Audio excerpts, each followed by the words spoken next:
the jump's been staggering. 2019, Pitt averaged 21 points a game, near the basement of the ACC. Now they're the better records. They're so good offensively, they've shorted Kark out on Coach Whipple has a knack for finding strengths. Players applying these weaknesses of a defense in game is huge, Jay. Off we go. They'll get it first. Virginia Tech decided to hand the ball to Pitt, and Kenny Pickett will have it at the 25, and our player spotlight brought to you by Gain Detergent.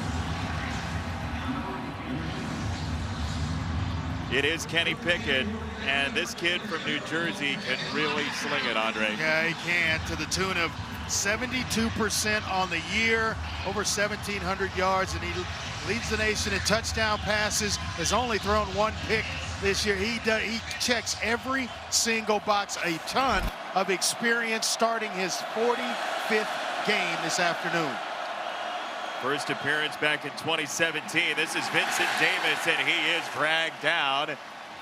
Keyshawn Artis filling in for Dax Hollifield, who's out after the targeting penalty against Notre Dame last week. He's out for the first half. Artis takes over. Yeah, we'll see Israel Abanikanda as well in there at running back. Usually the starter, just going with Davis today. Pickett over the middle. That is dropped. Taysir Mack couldn't hang on, and it's third down. A little man-to-man here early from Justin Hamilton, Virginia Tech's defensive coordinator, and Dorian Strong in on coverage, but gonna have to harass and mix coverages against Kenny Pickett. We saw a high-profile guy come in here in week 1 in Sam Howell. This defense of Virginia Tech flat out got after North Carolina's quarterback. They just ravaged that North Carolina offensive line, which was supposed to be very good. It was not that day. Pickett third and long. Garbutt got pancaked on the outside, and Kroll couldn't hang on. The tight end, Lucas Kroll, got sandwiched, and Armani Chapman got a hand in. It's fourth down. Boy, sometimes that's all a defense needs, is to hear the praise of a highly touted quarterback coming in, throwing actually perfectly. Because if he throws that one out in front of Lucas Kroll, it's going to maybe be picked off or at least knocked down. He tries to stop him with the ball to even absorb, where Kroll can absorb the hit and still have a chance to make the catch. A lot of people think, oh, that one's thrown behind him. No, it was perfectly thrown. That's exactly what they wanted. Hamilton and the defense giving up the ball first, as this is a very short kick by Kurt Christodoulou. The wind is going to be a major factor here today, Andre. 18 miles an hour, gusts up to 40. Yeah, and this, so far, this is working out for Justin Fuente exactly like week 1. Get Pitt's offense off the field, 3 and out. The defense, they do their job. Special teams, they do theirs, and here comes the offense with excellent field position to start the first drive. Question is, what will the play calling look like? Braxton Burmeister to throw to the sideline. That got caught up in the wind, and it's dropped by Turner. So second down. So for a quarterback dealing with wind like this today, what are you feeling? Well, I always like throwing into the wind because you can cut it through. You can throw a tight spiral. You don't have a lot of worries in these types of conditions. It's when my back was going with the wind, and you're trying to throw deep, the ball just seems to float. The more it gusts, the more the overthrows are going to happen. Burmeister again. It's a short pass, not a whole lot there for Tavion Robinson. Kark, how much wind do we have down in the field? You hear me this time? We got you. You got me. We'll blame it on the wind. Maybe that's why my mic lost. There's wind. Look, multiple times in pregame my hat fell off. So that tells you a lot, right? That's it, yeah. I mean, and I know you want that to happen, Jay. Oh, absolutely. Bad hair day is what we're rooting for here with the Coastal on the line.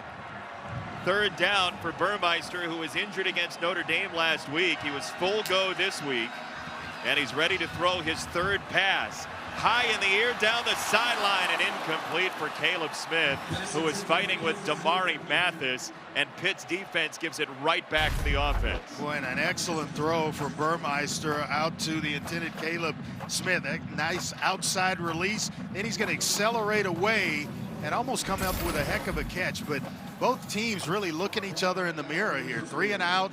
couple of passes to start the games for both sidelines, and both defenses being a little stingy right now. Jalen Barton back to receive this punt. He's not going to get a chance. There is a marker down as Moore got hit. Peter Moore got lit up on the punt, and we will see what the flag is. It's a 44-yard punt if it stands. Is it running into, or is it roughing? It is 5, I believe, is what the signal is. I think that's what he's saying, but might give Coach Fuentes something to think about here. For 87, defense, penalties decline, first down. Ooh, what do you think, Andre? You could argue 4th and 5, maybe. The ball right at about the 6-yard line, playing field position right now. All right, we're going to be conservative early on. It might be different later. No per game for Kenny Pickett and this Pitt offense trying to get to 2-0 in the ACC. Pickett 0 for 2 his opening drive. Yeah, 0 for 2 the opening drive. Look for Mark Whipple to call an RPO here. He's the type of quarterback that needs to get hit, needs to run and get hit before he settles himself in. There's Israel Abanikanda on the run to the 11. What do you think of that type of quarterback? Were you the same way? I was the same exact way. Yeah, for as many times as we threw the ball during the game, it never felt right until you were engaged in it in some manner, and that took a run, getting tackled, get up. Now I know I'm in a football game. Pickett, quick set. Jordan Addison, one of the top young wide receivers in the country, and you see why as he twirls twice for a first down with his 9 touchdowns this year, the sophomore out of Frederick, Maryland. Yeah, had a solid week of practice this week in preparation for Virginia Tech, and he's had some time to heal up the last couple of weeks. He is a special player that can play just about every one of their wide receiver spots. At a school that's very well known for its wide receivers, like Larry Fitzgerald, among others. Pickett steps up, got by Garbett. He throws on the run and has a completion across the 30 for Addison. And it's a first down for Pitt as we have a whistle. They're retrieving a sign that blew away from one of the cheering squads here. You never know what's going to stop play.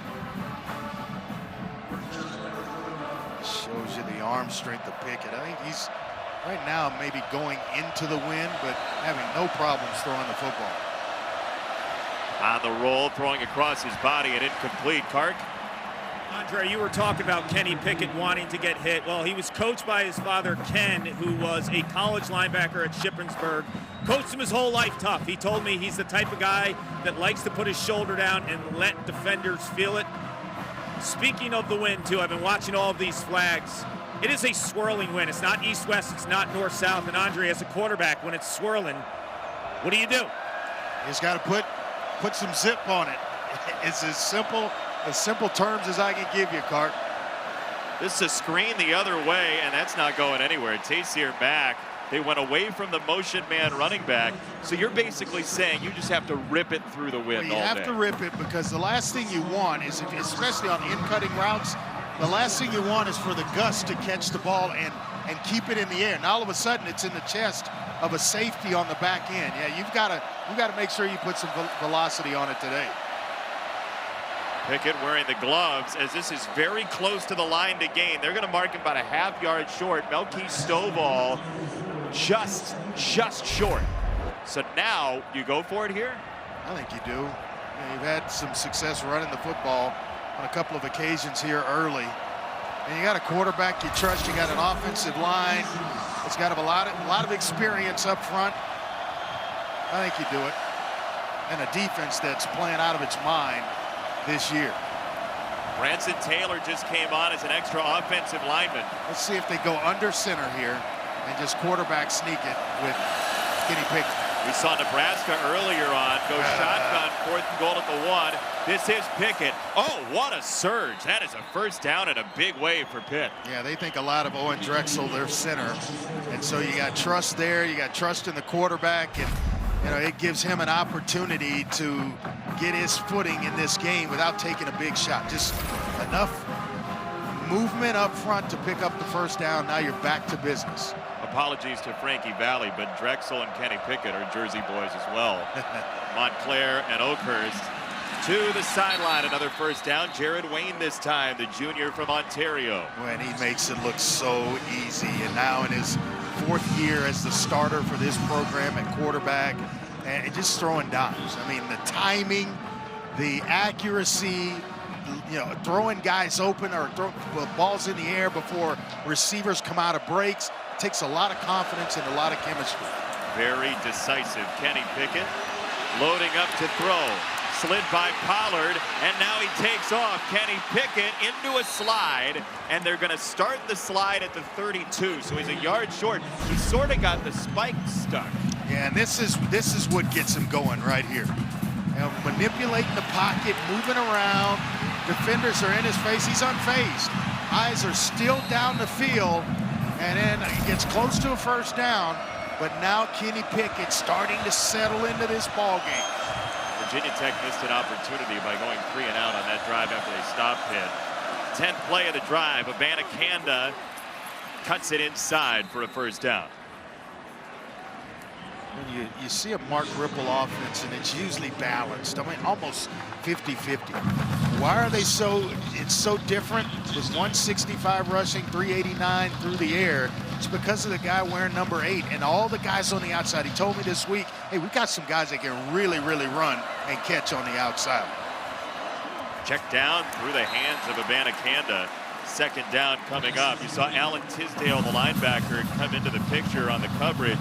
Dax Hollifield out for the first half. That could be big for Virginia Tech's defense. It really can. I'm anxious to see him because he's a captain of this defensive unit, a guy that makes plays sideline to sideline, and truly one of their leaders. Pocket holds up again. This for Stovall, and he is not down yet. They're going to give him the 26 and say forward progress stopped by Strong there. It'll be 3rd down, about 7.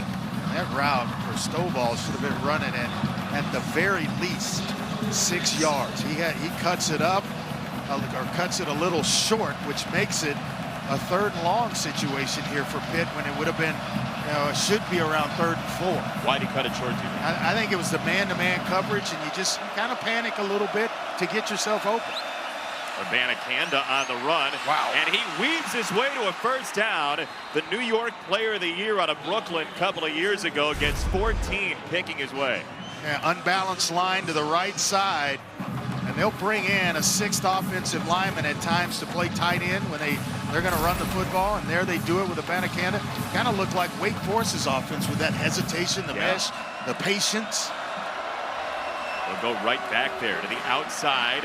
Abanikanda tripped up by Nasir Peoples, the leading tackler for Virginia Tech. Now Pitt kind of has Virginia Tech on its heels. Got to be a little more aggressive defensively. Excellent job by Fred Cradell, the right guard, pulling around out in front, throwing a heck of a block to free him up. But they don't know where it's coming from right now, Jason. No, they don't. Addison up at the top of your screen with Chapman. Pickett looks that way, and he goes short for the tight end for a touchdown to the freshman, Gavin Bartholomew. They use Bartholomew in a lot of different ways at tight end, as you mentioned. They'll put him in the backfield as a fullback, H-back type at 6'4", 260, and this leaking out. They try to bring some pressure. They, being Virginia Tech, bring a pressure in the form of Connor, one of their better players. He's unable to get there, gets picked off, and it's a heck of a job by Pickett to find Bartholomew. Yeah, that's a 15-play, 94-yard drive, so the 0 for 2 on the opening drive was a mirage, and Kenny Pickett, who's thrown at least 5 touchdown passes on average the last centennial. And the fireworks have come from Pitt. So far, it's 7-0. Gavin Bartholomew's first career touchdown for the Panthers. He is the 8th Pittsburgh Panther with a touchdown catch this year. And all those receivers are very happy to have Kenny Pickett, certainly with 20 touchdowns this year.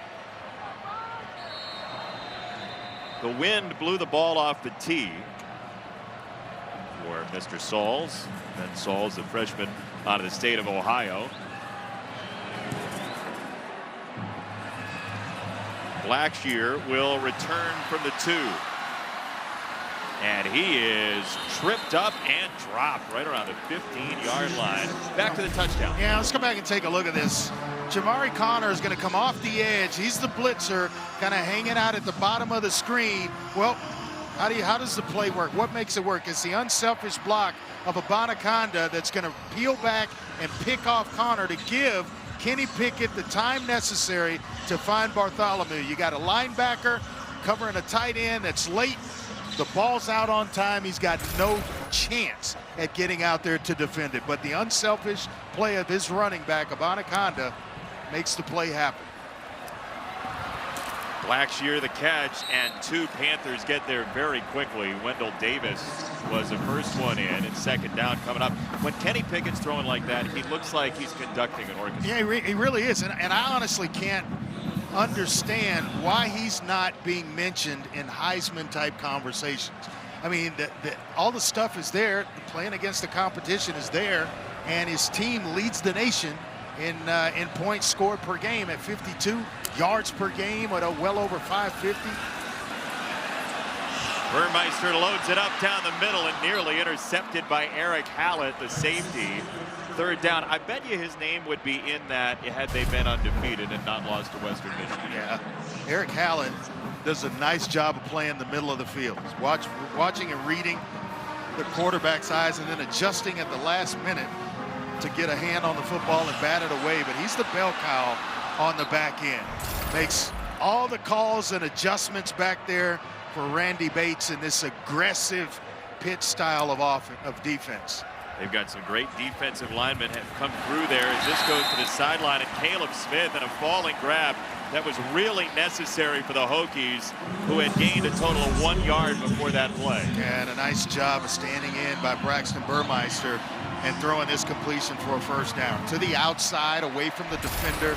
And he's going to have to be, going to have to recognize a lot of different looks today, because that's what Randy Bates will throw at him. Just about every defensive look's going to look like cover zero, whether they're bringing pressure or dropping back. Have to really recognize coverage today. 7 straight passes for the Hokies, and this one is all the way across midfield for Dwayne Lofton with his second grab of the year, a gain of 30. Excellent job. This is what happens when you play aggressively on defense, when you're bringing pressure. You leave guys one-on-one with nobody back, and so if you can complete them, if the offensive line, which Virginia Tech's very good, can protect up front, you're going to have your opportunity to hit shot plays. You just said it, man coverage a lot of the day from Pitt, as there is the first called run. It is Holston to the 40-yard line. The Virginia Tech running backs against Notre Dame last week, 20 carries, 46 yards. That's got to be better. Yeah, it's got to be better today against the style of defense that Pitt likes to employ. 2 orders of business today. And they've got to win on the outside, which they've been able to do here, especially on this particular drive, and then protect long enough to get receivers down the field where BB3 can spin the football. Second down run. One more time, Holston, and he gets to about the 36. There were some questions after Burmeister said last week the arm went numb against Notre Dame. He came out. We saw Blumrick come in. He went out, but a bunch of passes, 7 of them for Burmeister already. And he looks to be fine. Yeah, he told us this week when we had a chance to talk to him that he was healthy and ready to go. And I'll tell you what, the velocity on the football tells me that's exactly right.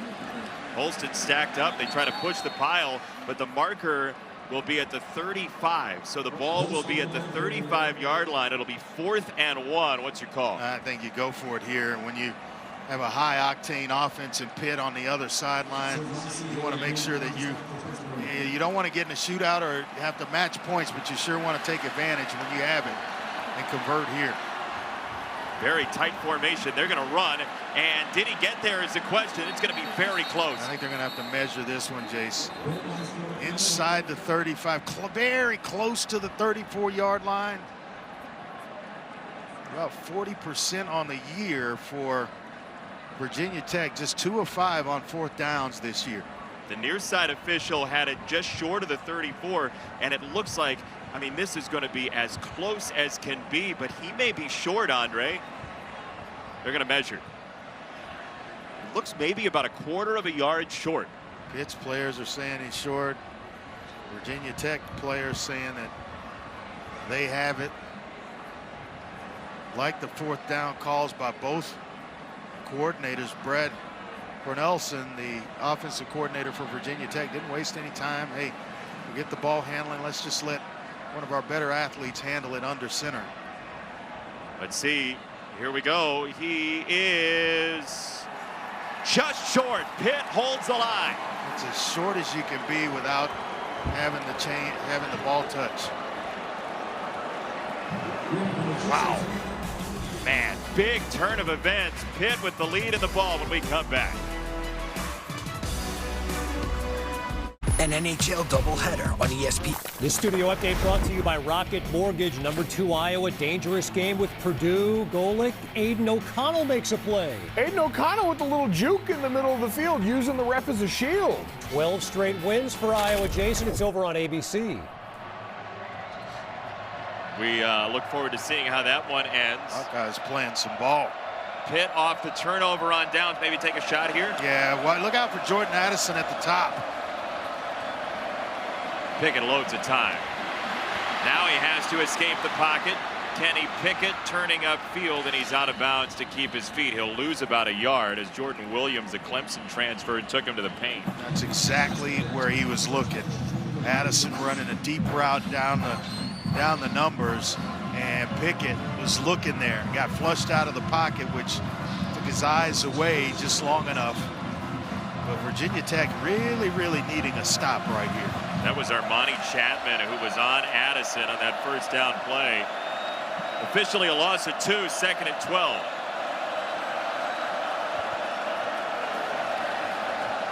Short set to Kroll, former San Francisco Giants draft pick in the 34th round, as a gain of 6.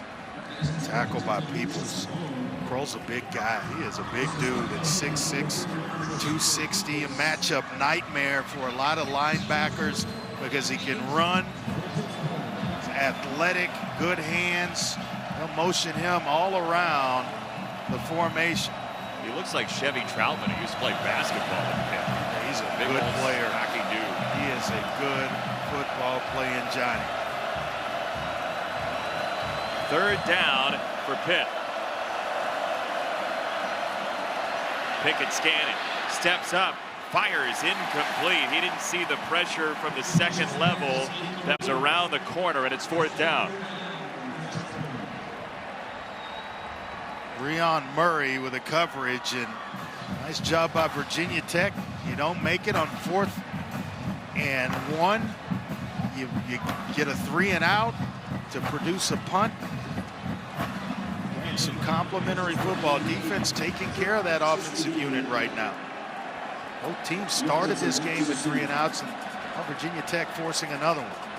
Felt like the better defensive line might win this game, and now Robinson back to receive this punt. Oh boy. He hangs on. Robinson trying to cut it back. He had a return for a touchdown earlier this year against Richmond. And it all goes into Pitt Island. I think it's going to get completed, and it doesn't. It just doesn't happen. You can't go. Elijah wants slapping him out of the paint. All we were missing was a finger wag.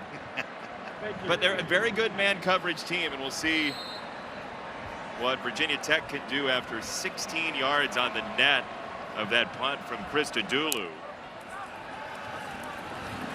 Burmeister loads up a shot, and incomplete for Turner.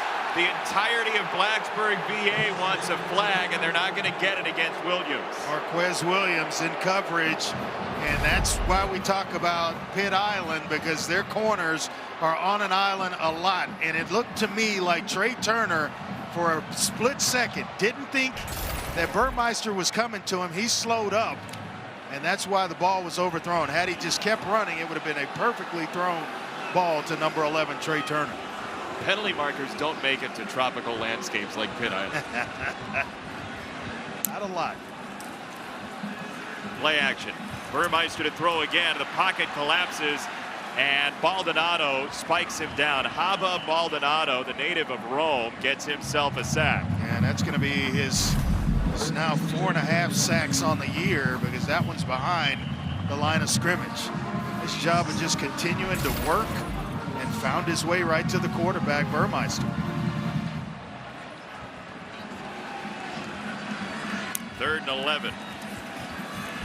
Fake the screen one way, back to Robinson, who's tripped up right at midfield. Big tackle by Servassier Dennis, because he had some momentum.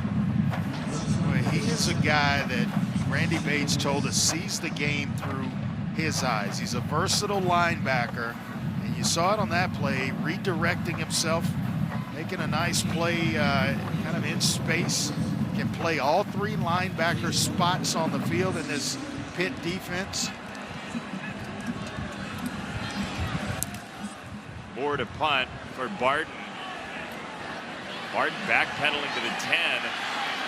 He shakes free to the 15 and out of bounds short of the 20-yard line. So Virginia Tech squanders good field position again. Over on ABC later on tonight on the ESPN app as well. Oklahoma stunned Texas last week, and now they got the old quarterback controversy in Norman. Caleb Williams in for Spencer Rattler. We'll see if that maintains for 60 minutes tonight. 7:30 Eastern Time, 4:30 Pacific. The Horned Frogs and the Sooners. What do you make of that whole deal down there? Well, it's a game that Oklahoma should win and should control, and then you give Williams a chance to build some confidence going forward through Oklahoma's schedule if he does indeed start for Rattler today. But this shows you got to take care of business when with all the hype that comes with playing the position. Abanikanda showing the speed to the outside. He was a great 100-meter guy, the city champion in New York, and you see, to turn it upfield for 8 yards, the agility. Yeah, and it looked like Virginia Tech defenders had angles on Abanikanda, and all of a sudden he's around the corner, and it's now, second down and short, 2nd and 2. Showing you that speed, that 100-meter speed that you just talked about. There's Addison on the outside. Pitt fans just love the bubble screen. They really do. Pitt fans love nothing more than a good bubble screen. Well, it gets them the first down. He's going to get a lot of stuff, and it comes in forms of bubble screens, end arounds, just hitches, whatever, to get the ball in his hands, because he's such a dynamic playmaker. Whether it's shot plays down the field, he'll touch it. Last week, 6 times, 117 yards receiving and a touchdown catch. Flag comes in. I was joking, by the way. Pitt fans like the bubble screen as much as they love the Pirates bullpen. Full start. Number 77, offense. 5-yard penalty. First down. Kenny Pickett does a weekly show on the internet through Rivals, and he was being interviewed about that. And he said, look, the bubble screen is in the playbook because it opens things up down the field for us later in the game. Run a couple of bubble screens and then pump one out there and have the receiver that's blocking just shield the block and then take off. It's usually there if you're throwing a handful of bubble screens to set it up. Pickett climbing the pocket by Sling TV. It's evidently karaoke quarter here at Blacksburg. Big road tests later on for Ole Miss, for NC State, and for the Sun Devils, along with Alabama. Andre, who's in the most danger on the road of those 4? Oh boy, on the road. Maybe Ole Miss going into Knoxville. Arizona State, maybe. That's the one, going to Utah. That one's going to be tough. That is a tough trip. 2nd down for Kenny Pickett. A short set to the 35, Jared Wayne. And it'll be 3rd down coming up for Pitt. Look, Virginia Tech's defense giving up 114 total yards in the first quarter, but they're hanging around. Yeah, and keeping Pitt out of the end zone. This is their fourth Pitt drive, a 3-and-out, a touchdown drive, and then a 3-and-out. Now here they are working again. Another big block by Abanikanda. A marker comes in. Wayne is across the 45. Not sure if this one's gonna stand though. Thrown right in that area where Abanikanda was working. Pitt's already walking back. Yeah, Abanikanda went low. Not only are these receivers fast. Number 2, Offense. That's who they 15 got. yard penalty. Third down. Got him for tripping. Not only are they fast, guys like Jared Wayne, but they've got some size at 6'3", 210. Watch Abanikanda work here. They get him for tripping. He misses, or he picked up Connor earlier, missed him there because he was going to throw. Connor went around him, and he just left the old leg out there to trip him up. And this is where Virginia Tech, Justin Fuente, their defensive coordinator, Justin Hamilton, is preaching, get off the field on third down.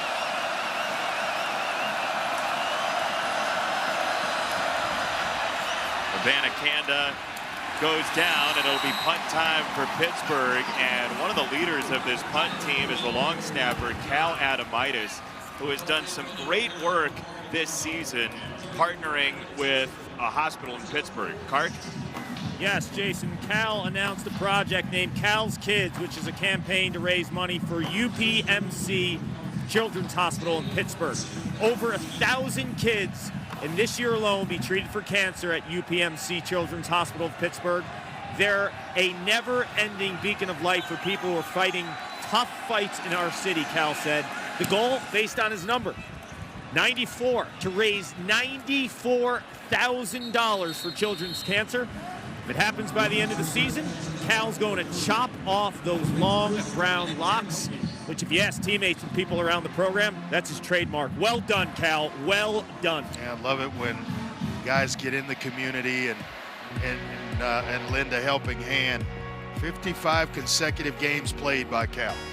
He's from Central Catholic, which is Dan Marino's high school in Pittsburgh, and there you see some pictures of what he's done and continuing to raise money. Great stuff from Cal Adamitis, the long snapper. That's not an easy haircut to make right there. He's got some long locks, as Kark was telling us. Oh, we're gonna have to get Kark shears out for that.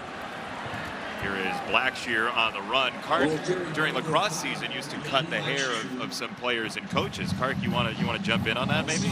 Yeah, I would love to cut Cal's hair. I want to cut the big cat's hair, Andre. What do you think about that? Yeah, there's not a lot here. Next to you, the big cat. There's not a lot here. I'm afraid of what it would look like, Kark, when you got finished with him. Yeah, look, when you sit down with someone and you cut their hair, it is a conversation that really doesn't exist in this day and age, right? Everyone's on their phones and preoccupied. When you sit in a chair with someone, you have a real conversation. Love that. Thank you, Kark, for most of that report. That's one of Kark's rules, that you can't have your phone out. If he's cutting your hair, you got to sit there and have a conversation with him. Another one of Kark's rules is get in the car within 3 seconds when he's behind the wheel, or else you're going to end up on a pavement. 3rd and 4 for Virginia Tech.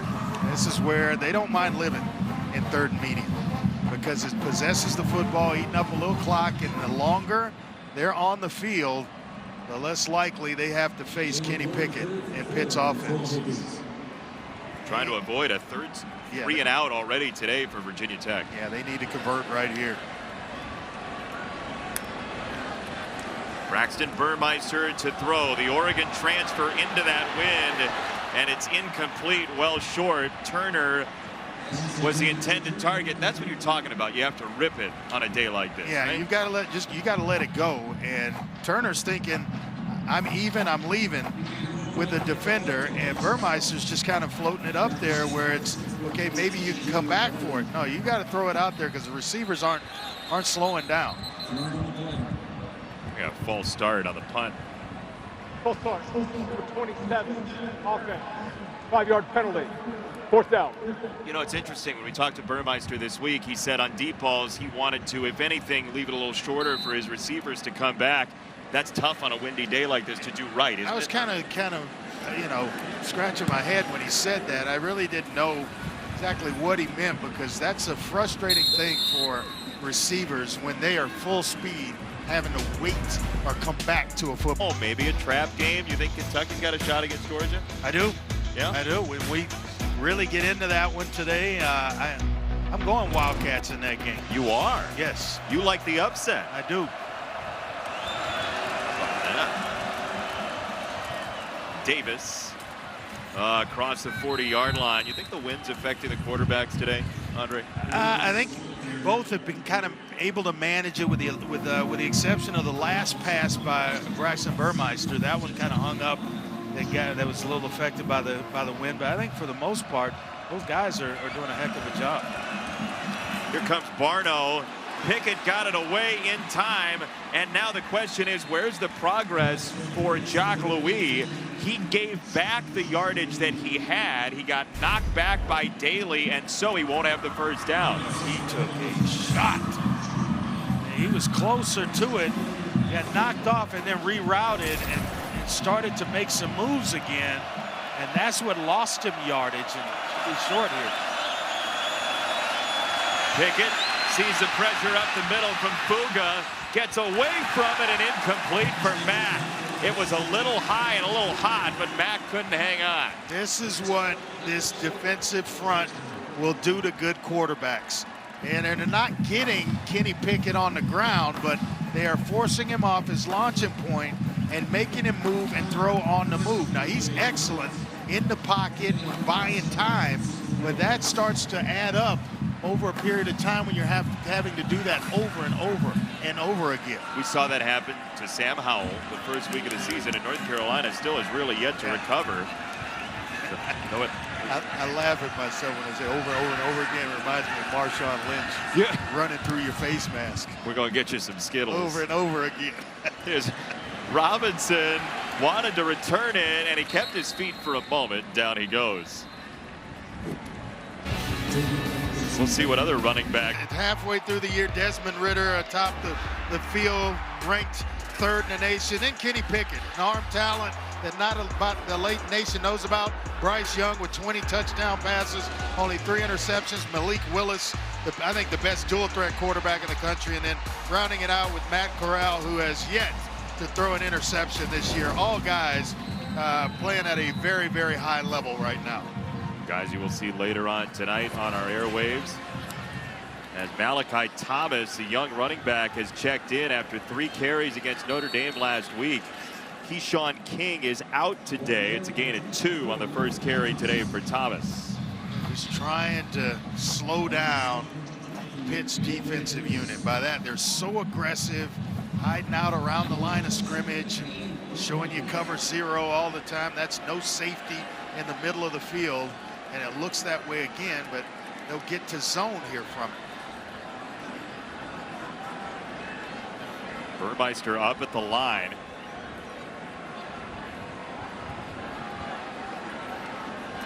Taking a while.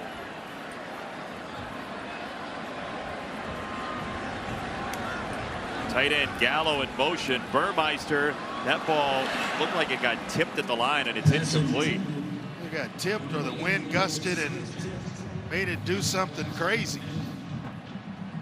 But that ball, it went up and then directly to the ground. Yeah, that, you know what, Andre? It did not get tipped. It was just the wind that it looked like a hang glider. That's even more of a reason when you're going, you know, from right to left here, as we're watching it, or on, we're looking at it that way. You've got to establish a running game. 3rd and long on the rollout against the grain. Burmeister whistles it incomplete, and the crowd is getting a little restless for offense for the Hokies, who have 61 total yards on 20 plays from scrimmage. And only 2 first downs here in the first half on a bunch of possessions, at least 4 possessions here in the so far.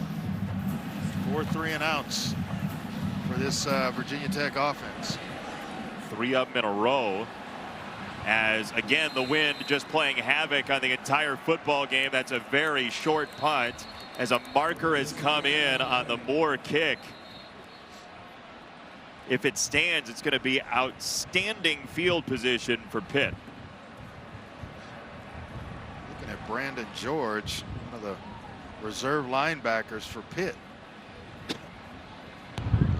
After the play was over, personal foul, late hit, number 34, receiving team, 15-yard penalty, first down. Correction, Solomon DeShields is the guy that gets called for the personal foul. That is a huge penalty, just huge. Just kind of robs you of 15 yards of field position right in the middle of the field. Just keep your eyes there, and the ball's already out of bounds. Don't need it.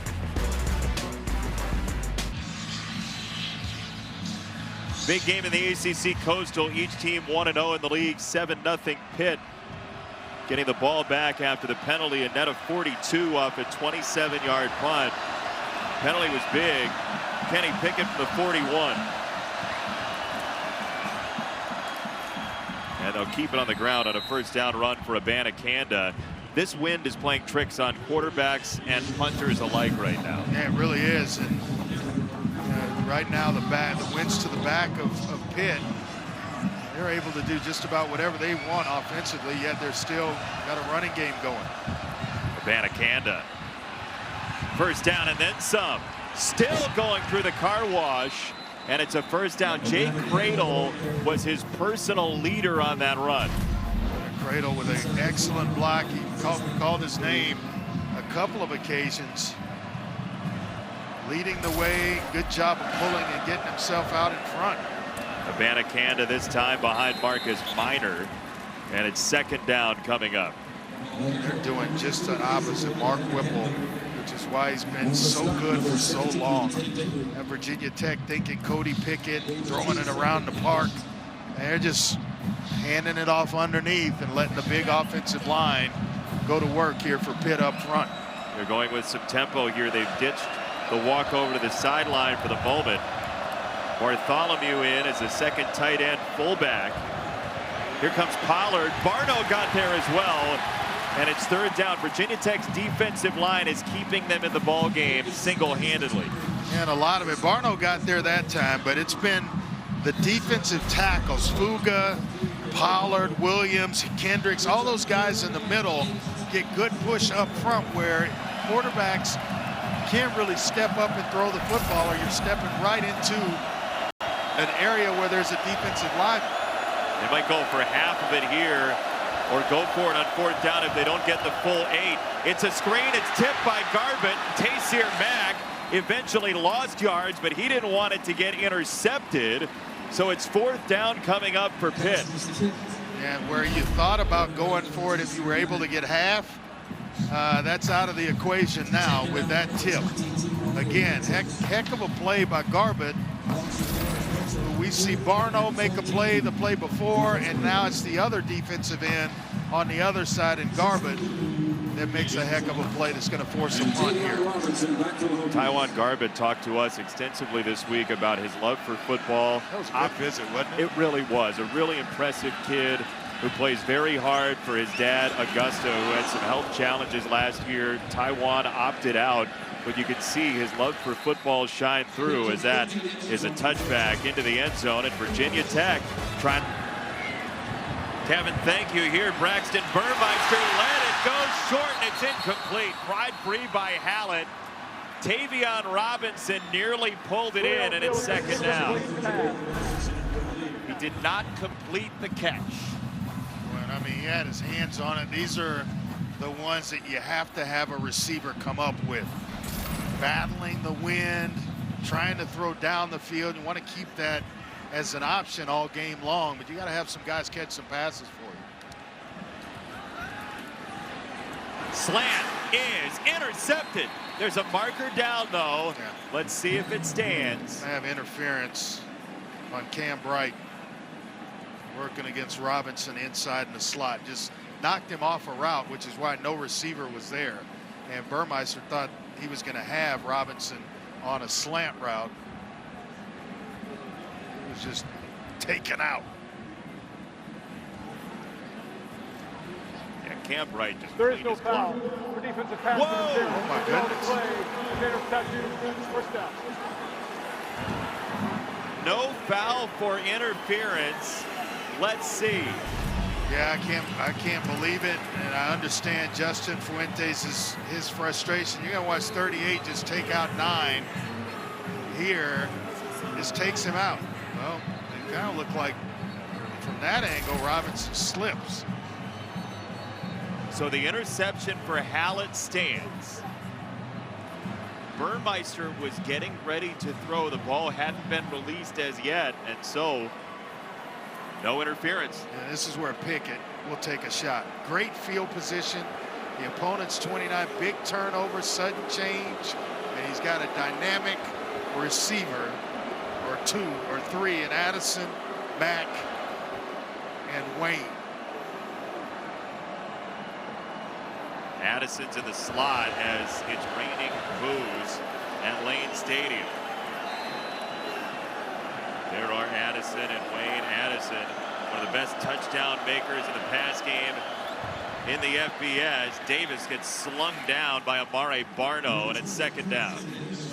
This defense has played tremendously during the first half. I know they gave up the touchdown on the 94-yard drive, but from that point, it's been, they played outstanding. Davis can't find a hole, and he is slammed down again. This is Jordan Williams, the defensive tackle, and this explosive Pitt offense still has not had a big play today. I was kind of shocked that with this type of field position, that the Panthers are going to the ground. I mean, take a shot. You got an angry defense back on the field because they're out there sooner than they really wanted to be. That's when you take a shot out of it. You're going man across the board here. Throw it around right now. Here comes the crowd. Third down for Kenny Pickett. He goes sideline, a battle for it at the edge, and it's brought in by Wayne. That will make some Sports Center highlight later today. I mean, excellent coverage on the outside by Ferguson. And he just, that's just, I want it more than you want it. Now we have a whistle. Early on the field. And they're going to go to replay. Is under further review.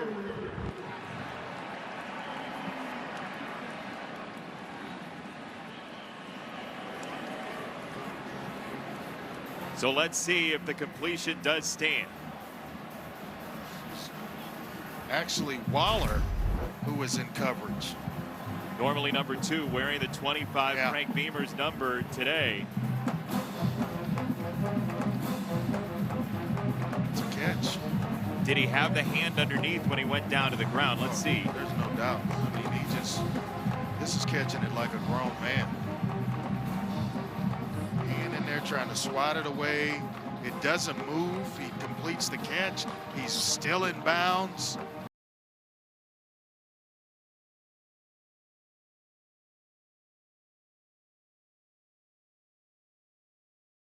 As long as it already was After further controlled. review, the ruling on the field is confirmed. So if you see, there's the call. If you see the ball graze the ground, that is legal still to catch the pass if the ball has already been controlled. So there is the first big play for Pitt. It goes for 28 yards, and it's first and goal. Knew they would go down, push it down the field at some point. I just didn't think it would take until third down to do it. There it was at a big moment. Pickett keeps it, and he's got the end zone.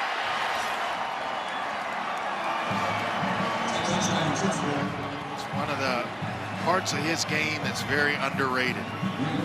You see him move around in the pocket and buy himself time. He can also run the football, and you get down close to the goal line, and you're right here, and that's a bonus to an offense. Everybody bites and goes down inside, including Alan Tisdale, the linebacker, and that gave Pickett a clean alley to get himself around the corner and into the end zone. Sam Scarton for the extra point. And Pitt's lead grows to 14-0. Virginia Tech will have it out of halftime. Hey, kick off your Week 6 NFL. Virginia got a win earlier over Duke to move to 3-2 in the league. And the thing about this one, it's basically not only just a game lead, but a game and a half with a head-to-head taking place. So that's why this one, Pitt Virginia Tech, so big this afternoon. And if Miami loses that game against North Carolina, then that's another 2-loss team. So you're really up 2 games if you're Pitt or Virginia Tech. And Blackshear and the special teams coverage has been outstanding for Pitt. Into the studio, Kevin Connors. For our Dr. Pepper Fansville studio.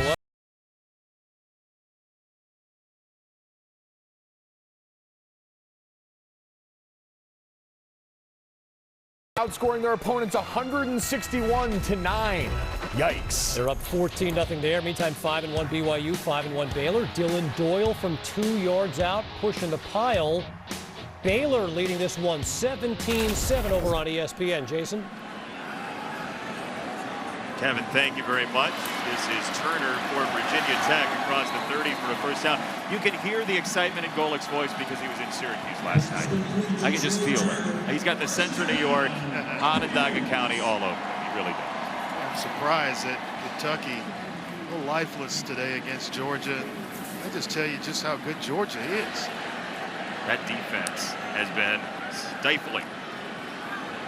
Burmeister gets crashed down at the 35. Sorry. Yeah, talk about a stifling defense. How about the Pitt defense holding the Virginia Tech offense to 75 yards in the first half? I spoke to Randy Bates this week, and in our conversation, he said it best. He calls this defense, he's the defensive coordinator, the no-name defense. There's never been a player named Defensive Player of the Week more than once this season, and they're deep. They play with their hair on fire, and a lot of the players, they don't want to come out because they know the next guy behind them is ready to take their spot. The competition is huge. Yeah, they compete weekly, Clark, for spots. It's not like you're an automatic starter 1 week till week 6 or you get hurt. No, it's every week you have to compete for your starting position. And I asked him to describe his defense. He says, hey, we're an attacking press quarters team that will come after the quarterback over and over. Everything's going to look like cover zero, and we affect the game from a defensive effort. That is huge. That lets you know just how aggressive Randy Bates and this Pitt defense is. His defensive tackle, Keyshawn Camp, out of Lakeland, Florida, is down right now. Yeah, big talent. Well, I mean, they have turned out defensive linemen over and over again at Pitt. This Camp came in with a sack to his name. He had a season-ending injury against Virginia 2 years ago, and he's going to have to get help to come off the field. Good to see him at least up and moving and working his way towards the sideline. You talk about those, you know, they had 2 All-Americans leave for the NFL, were second and third round draft picks at defensive end, and you know, how do you get those guys? Well, we develop long, thin guys at D end that are fast and can run. And that's what they believe up front, and it has worked for Pat Narduzzi. Burmeister had it tipped, nearly picked off over the middle. Brandon Hill, the redshirt sophomore, got his mitts on it. One of the few times you'll see Pitt play zone. Hey, we just got the finger wag, by the way, that we were missing from Pitt Island earlier. Kimbe Mutombo finger wag. But yeah, you know, Burmeister's going to stare this one down, and you see Hill right in the middle of the field, just reading the quarterback's eyes. And nice break on the football. Burmeister on third down, little comeback route, and it's right at the stick. And it's Tavion Robinson for the first down, Virginia Tech. We've seen Robinson make that catch. We saw Turner a couple of downs ago make a similar type catch on that same sideline. They might be onto something, going after Mari Mathis. He is their best cover corner, and I don't know that I would mess with him a whole lot. It's a big drive for Virginia Tech, by the way, with the Hokies getting the ball back after halftime. Baldonado after Blackshear, and down he goes. Patrician finished the deal after Baldonado got a hand on him. Yeah, sometimes you just got to take what's there. They force him to bubble back. And it's Baldonado that's there, forces him to bubble around rather than cut up the field, and that's what led to the loss. But tremendous penetration up the field by this Pitt defensive line. Reestablishing the line of scrimmage has given Virginia Tech fits. Saw the Italian flag on the back of the helmet for Baldonado new this week on a roll. Free runner came. That was Mathis, and it's incomplete behind the intended target, Turner. You're stomping in the booth here, Andre. I thought Burmeister could have run that one. Once he escaped and got outside, you know, as athletic as he is, one of the faster players on this team, that he would keep it and turn it into something where it's at least 3rd and a lot shorter than what it is right now. 3rd and 14 would have been about 3rd and 7, maybe 6. They've got to get to the Pitt 47 as Pitt rushes 4. Baldonado was coming. Here comes Alexander, and down he goes. Deslin Alexander ends the play. Servassier Dennis was there first, and they are booing here at Blacksburg now. This offense, which has been ineffective to say the least in the first half. What a reason to cheer. Haven't been given much of it, and they realize what's awaiting on the other sideline. One of the better quarterbacks in this country. Martin, and I believe he fair caught that ball. Martin waited for the fair catch. The official saw what he thought was a fair catch signal, and they do stop the play. A legal fair catch signal, you have to wave twice over your shoulder Receiver with a gave an hand. invalid signal. By rule, the ball doesn't come down in that spot. First down. So there's the official word. College football Saturday continues on ABC and the ESPN app later on. Number 4 Oklahoma after a Red River win last week, trying to avoid the upset against Gary Patterson's Horned Frogs. Saturday night game presented by Capital One. Any chance for the upset for TCU? I don't think so. I think Oklahoma's awake now, and well, I think somebody will upset them along the way. I don't think it will be today. Kenny Pickett, one of the top quarterbacks in the country. Easy does it over the middle for Addison, and a first down for Jordan Addison. When he is done, he may be one of the best receivers to come through this school. The revolutions on this ball out of the hand of Kenny Pickett. Kenny two gloves Pickett. Kenny 2 gloves. I like it.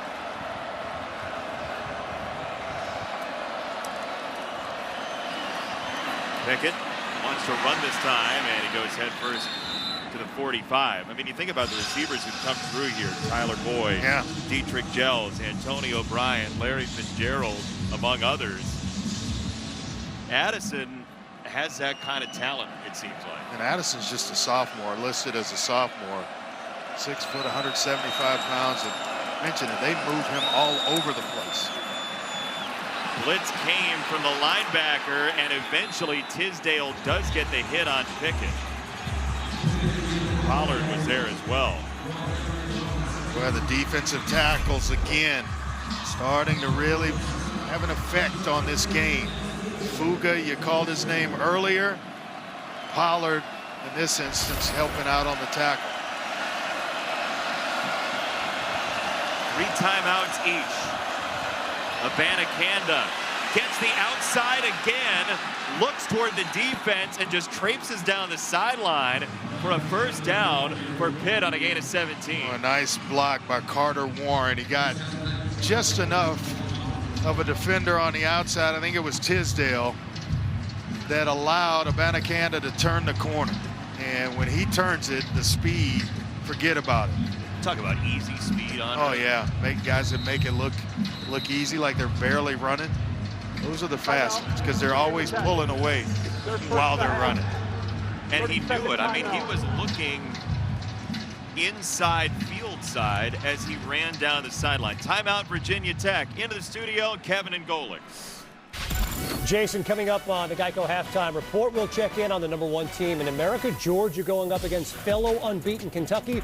We'll get Golick's thoughts on this Dogs D, plus the #2 team in the country, Iowa, losing right now at home, and a couple of fantastic rushing days individually from the Cincinnati and LSU star. All coming up. Jason, will you join us for the Geico Halftime Report?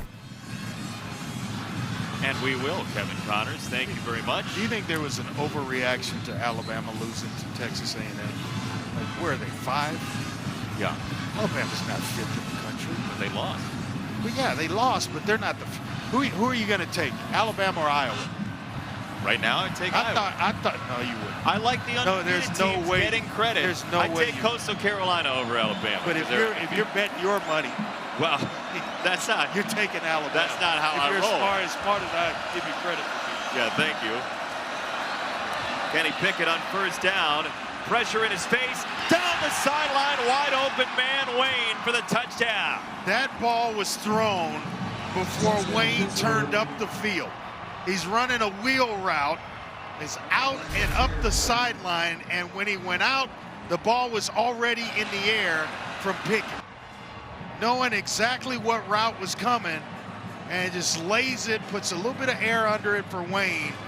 Well, I tell you what, he's pressured by Garbutt, but stands in there and lets one go early for his receiver, Jared Wayne. Kenny Pickett's awareness of what's going on in his offense and his receivers. Third year with Mark Whipple, starting to pay dividends. You know, Justin Fuentes said it to us as well.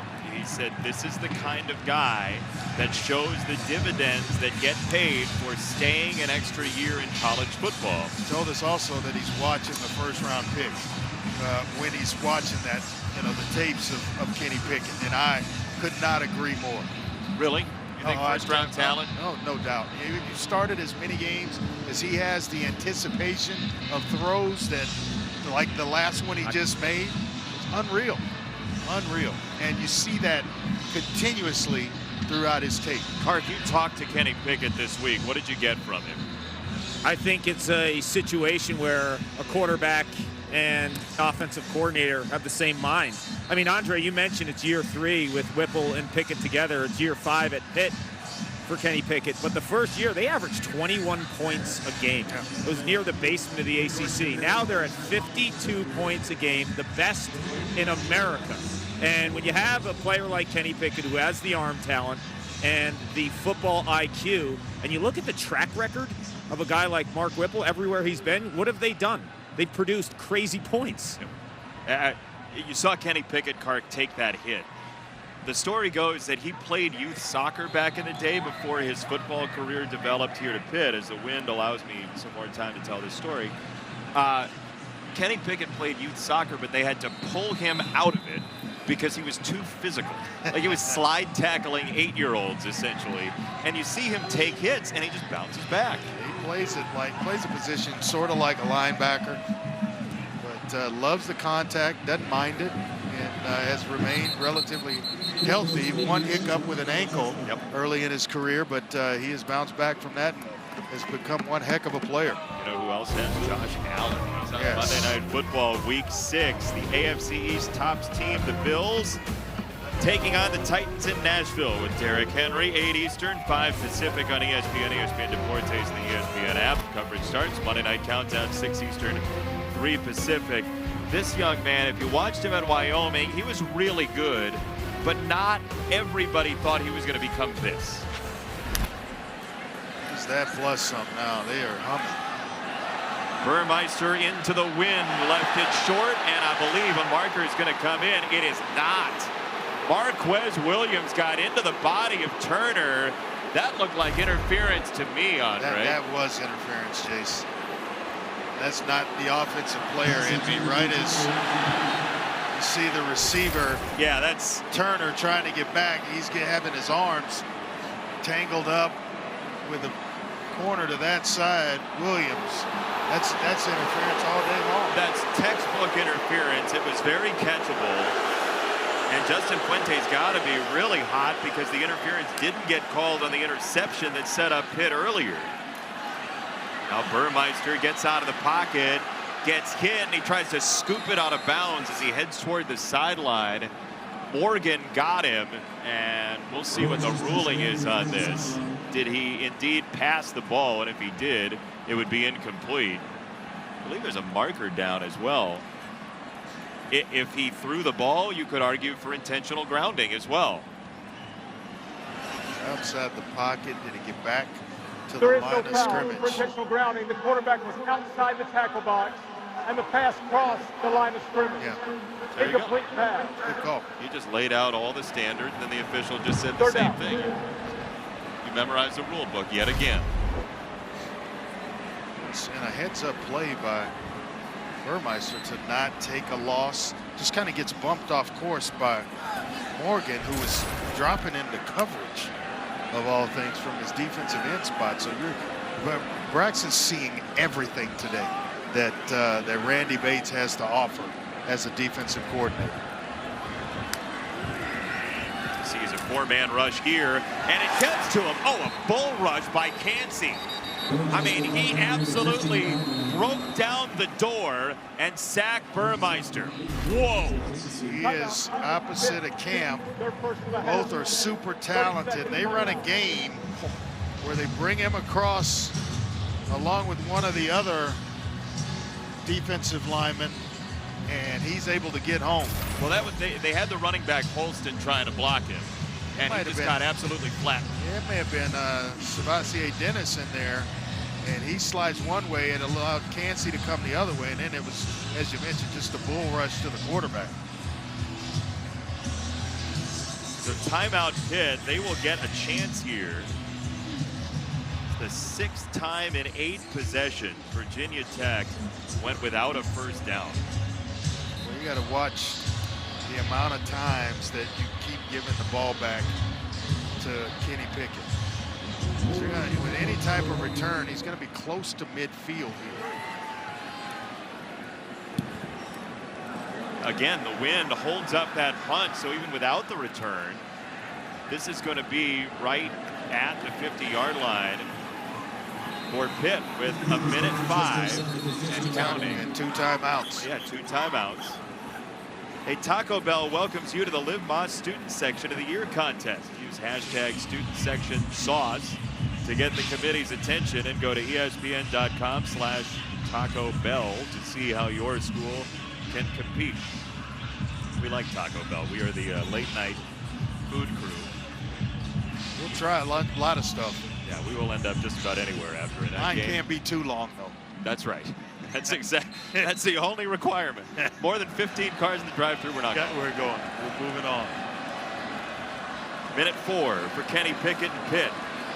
Time to hop in the pocket and then throw it, nearly intercepted. Jamari Connor almost ran away with a pick down the sideline.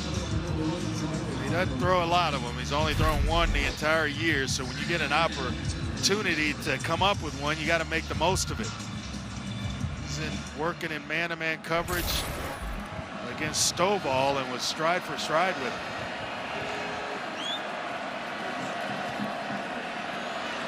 Pickett incomplete for Taysir Mack. Well, they trust him. And that's just a trust of another level, because a lot of coaches, they didn't trust the quarterback. The ball would be on the ground, a draw play, a screen to see if you could get a drive starter, and then you'd elect to go ahead and get into the offense or the hurry up to try to score before halftime. They go right to dropping Kenny Pickett back. That shows me there's a lot of trust from head coach Pat Narduzzi and offensive coordinator Mark Whipple. Part of it might be they don't think Virginia Tech can score against their defense. Pickett again down the middle for Stovall, and it's knocked away. 4th down.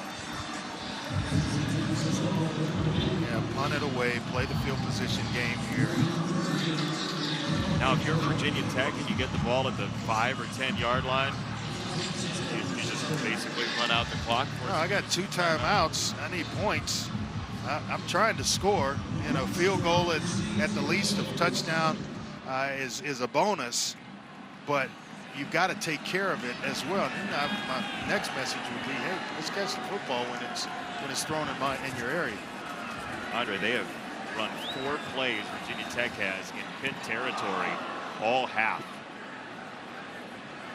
This punt ends up in the end zone, so a little opportunity for Virginia Tech from the 20-yard line with 41 seconds to go in the 2nd quarter. Winner of this game goes to 2-0 in the Coastal Division.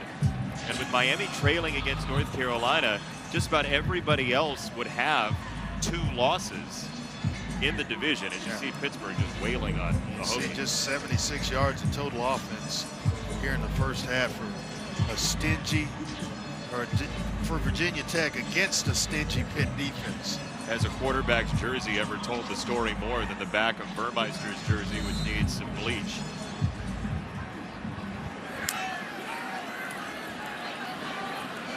Virginia Tech will run it on 1st down with Blackshear. There's an opportunity here. I'd be using I'd use a timeout, something, but they're getting it in the 2nd half. Get some cheap points here. Now Burmeister to roll out. They wasted some time, and he goes down, sacked by Cam Bright. There's a lot of good linebackers. Wendell Davis, Bright, Savassier Dennis, who's in the game for Phil Campbell, who is another talented player. They are tremendously deep. 22 players deep, as Randy Bates told us the other day on defense. This is not a happy crowd in Blacksburg. 21-0. The Hokies will have it out of halftime, but Pitt has a big lead. And now time for the halftime report. Kevin Connors and Mike Golick Jr. Gentlemen. Welcome to the Geico Halftime Report. This is the ACC on ESPN. Winner of this game has a clear inside track for the ACC's Coastal Division. And right now it's Pitt by 3 touchdowns in front of a tough crowd. They were tough on Pittsburgh early. They were tough on their own offense going into the half. So, Andre, where I ask you, what is it going to take for Virginia Tech to get your football here into the end zone? I think they've got to do something establishing the line.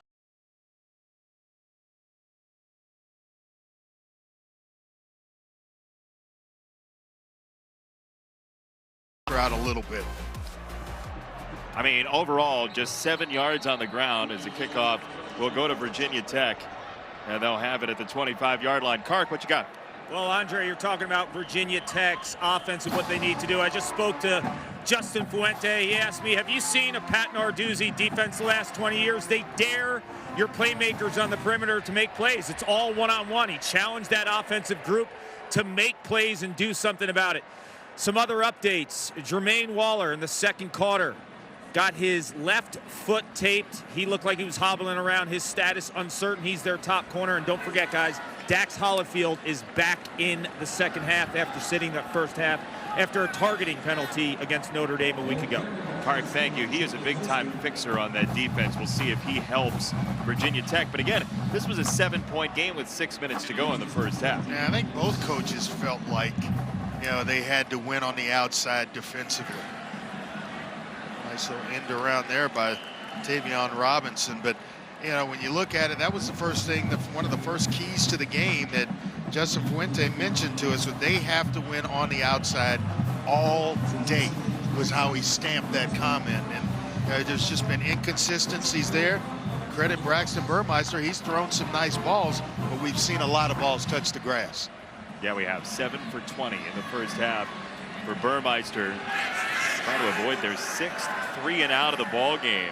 Virginia Tech's offense. Here comes Dennis, got a hand in there, and it's incomplete. It was dropped by the tight end, Gallo. And to our point, you know, when you can talk about moving it and winning battles on the outside and the running game, guys just have to make plays. It gets as simple as throw and catch. And that's a well-thrown ball that would have been close to a first down for Virginia Tech, and it winds up on the grass. We got it past the Servassier rush there, but ball falls incomplete, and Pitt will get it 58 seconds in to the second half.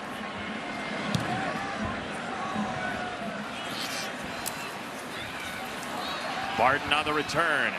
Got himself to the sideline and got dropped out of bounds at the 48. Kark, you talked to Pat Narduzzi. Yeah, all 11 players, and then some, because they're deep on defense. That's what he said in regards to how well the defense played. They were in unison, and they played with a tremendous amount of passion.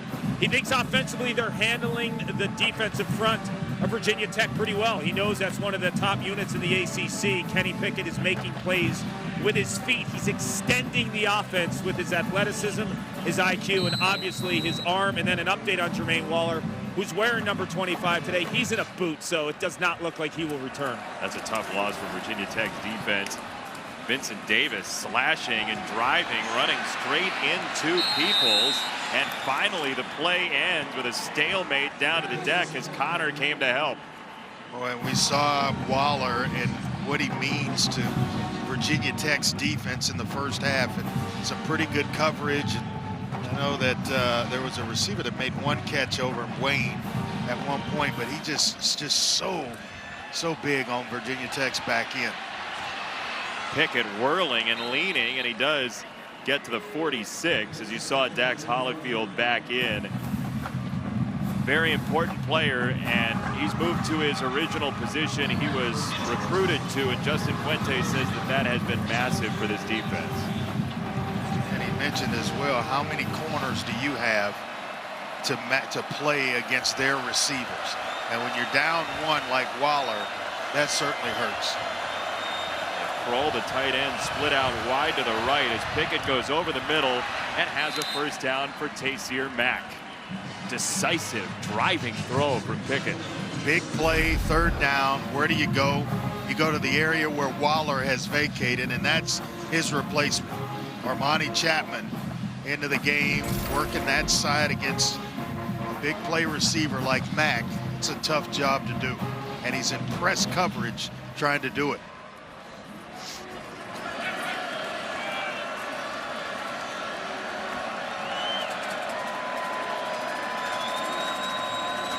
Pickett, Hollifield was coming.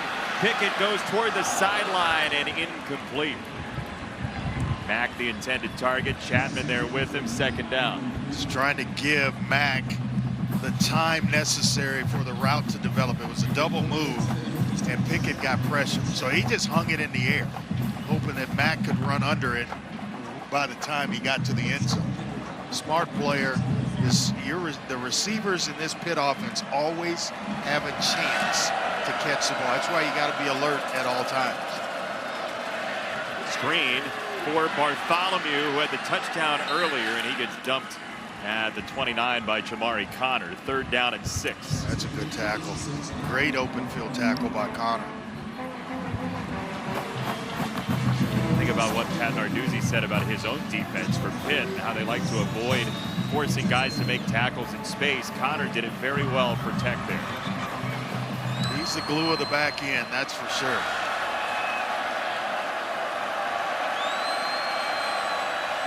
Addison in motion into the slot on the right, and a flag comes in. It's a false start.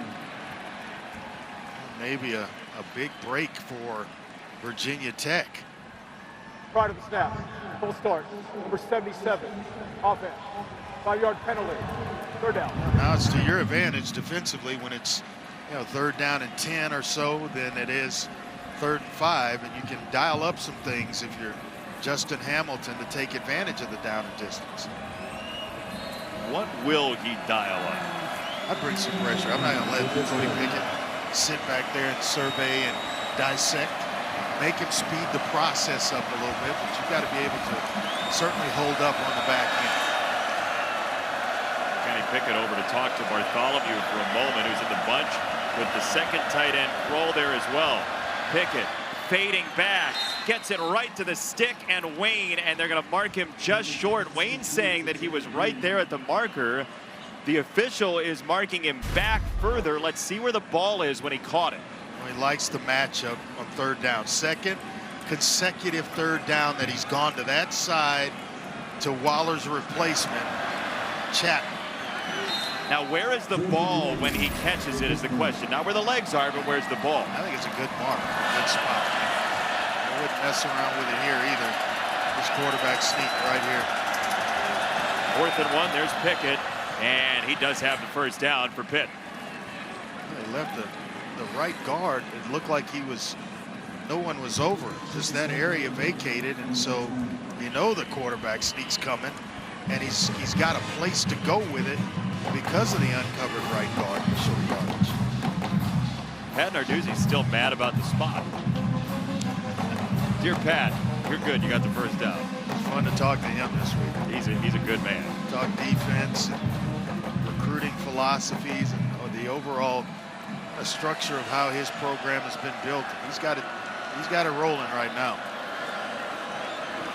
Pickett surveys, throws sideline, tipped away by Connor in front of Taysir Mack.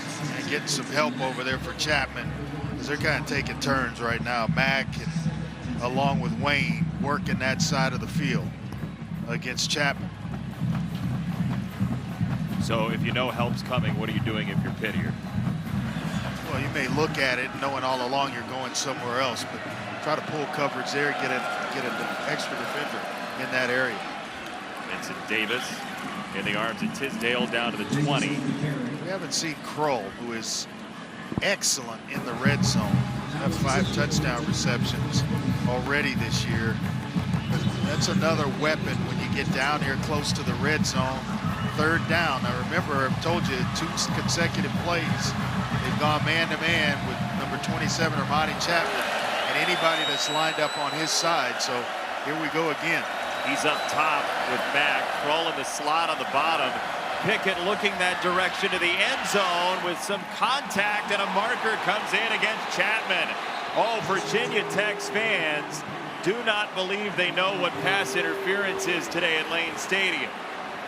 They went right after Chapman again, Andre. Pass interference, 27 defense, 15-yard penalty, and an automatic. First down. I absolutely don't know why coaches don't do it more often. Guy leaves the game hurt. The backup is coming in. That's where I'm going, especially on money downs, 3rd down. That's the 3rd consecutive 3rd down that Kenny Pickett's gone to that side at number 27, Armani Chapman. If he were kind of a starter, so to speak, then he'd already be in the game. But he's coming in cold for Waller. That I'm really throwing at you at that point in time. Crowd very restless with that penalty.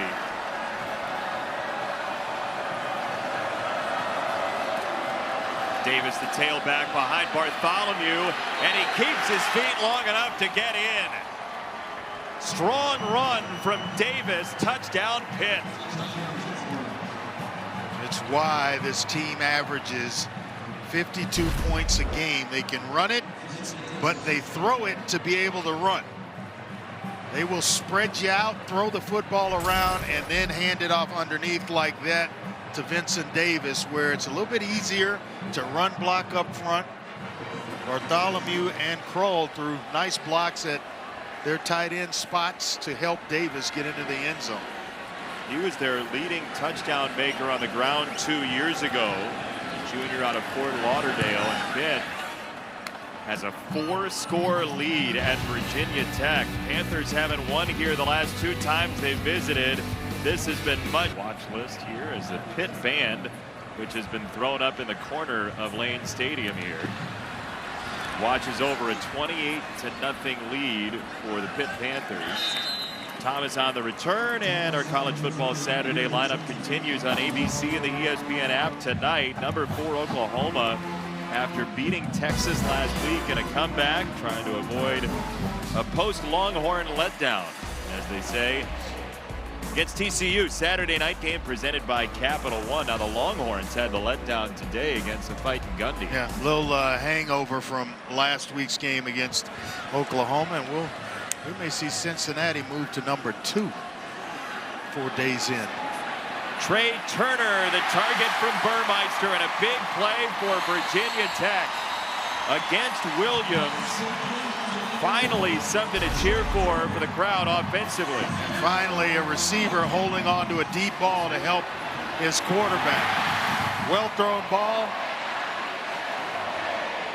Out to Turner, and he's able to hold on to it. First explosive play that Pitt has given up all game long. Now they run with Blackshear, and he gets about 2. We talk about this defense and just the talent that's been on campus, the pass rushers that have been there. Aaron Donald comes to mind. Hugh Green. Remember him? I do. Yeah, 2nd in the Heisman at Pitt, one of the best to ever do it in that Pitt uniform. There's some guys that, from a long time ago that they're still doing it, and it's their mainstay has been defensive line play. Steelers don't have to go very far to watch their future players. They share the facility there in Pittsburgh. Quick screen on the middle screen, and this is Tavion Robinson, who's down to the 20. A couple of times cutbacks have hurt Virginia Tech. If he just stays out the front door, he's got way more yardage than he ends up with at the 20-yard line. But he tries to cut back when the blocking is set up for him just to stay front side. Is that a vision issue? What? Yeah, it might be. Maybe something or someone flashes, but he'll see it on film tomorrow that, boy, I should have just stayed out the front door. They're going to run it with Blackshear, and he is very close to the line to gain. It is a first down to the 18. Best offensive possession that Virginia Tech has had in this game. And it became by way of an explosive pass play to Trey Turner to get him down here. First trip to the red zone. Last time Virginia Tech was shut out at home, it was against Cincinnati back in 1995. Burmeister to the end zone, and that has got to be a marker. O'Brien the coverage against Robinson. Yeah, the fans finally get what they want because they were in an uproar earlier, and they're going to get the interference call on a fresh set of downs. Number 25, defense, 15-yard penalty, and an automatic. First down. They called it on poor A.J. Woods, who wasn't even in the zip code. It's P.J. O'Brien. Yeah, the freshman working on the back end against Robinson, one of the top 2 receivers here at Virginia Tech. So now an opportunity to put points on the board and climb right back in this game, or start to make their way back into this game. Got to start somewhere. You have to score the first one before you can score 4 more. Blackshear, the tailback. Burmeister on the roll. Davis is after him. Burmeister to the end zone, and it's sprung free, incomplete. Just ran out of time, and Pitt so fast, so aggressive. They make Burmeister make a quicker decision than he wanted. He's trying to go back across the field to one of his tight ends, Julius, on a crosser, but couldn't really square his shoulders up because of the pursuit. Holston in now as a tailback. Burmeister off the short set, breaks to the outside. You see Pitt speed again closing. He thought he had a lane to run in. Then there were suddenly 3 Panthers. Yeah, and then spun the wrong way because the primary portion of the route was to his right. When he went left, there's not a receiver over there, maybe one. But if he can escape right, now you got the defense, it's to your advantage.